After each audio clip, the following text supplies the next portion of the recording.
So for a lot of people, a lot of skiers, it's a big challenge to try and ski a couloir. A couloir is quite interesting because it really relies on tactics and also technique. We're going to look down here. This is rock and roll couloir in Verbier.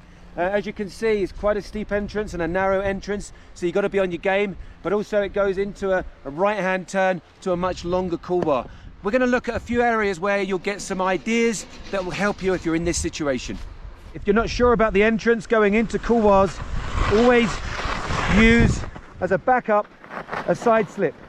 You might not use it on your second run, but for your first run, it could help you avoid things like that, skiing over rocks like I just did.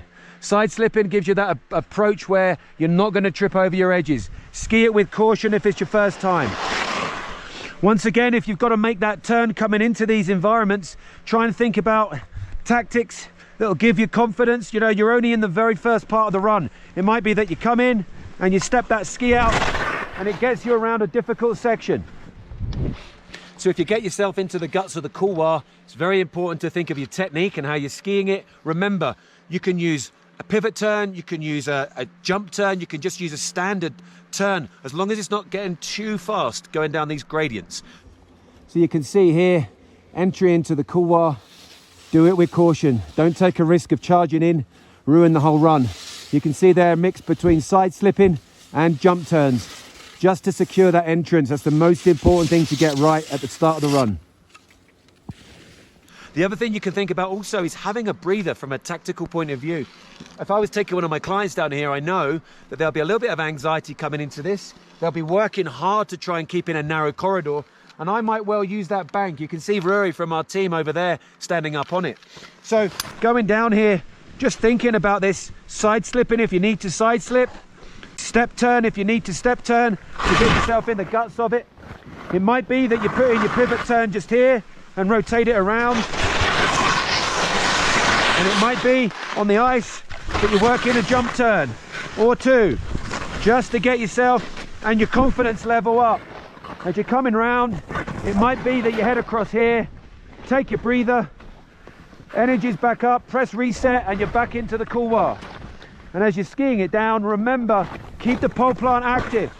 Keep it working for you. Look at the pole plant kick in. Pole plant really helps him with the jump turn. As he comes through, pole plant left hand, pole plant right hand, boom. Every time pressing reset on the speed control, shaving it off. Also remember there's ice underfoot here. As he comes through, you can really see the body working. All those basic tactics and technique coming into play. So there you can see rock and roll couloir. It is steep, but it definitely forces you in to a corridor, and you've got to be on your game with your pole plant, core activation. You've also got to be working on your angles to make sure the edges grip, and you don't want to be letting that upper body rotate with you around the turn, so make sure your foundation's strong. From a tactics point of view there, you could see that we used a little bit of speed control. We scraped off the speed when we heard that ice underfoot. We didn't want to rush into it, take any risk. On our entrance, we also used that side slip technique as well, and a step turn in there. As you could see on some of the turns being made, a really solid pole plant enabled the body to get off the ground and make that jump turn as well.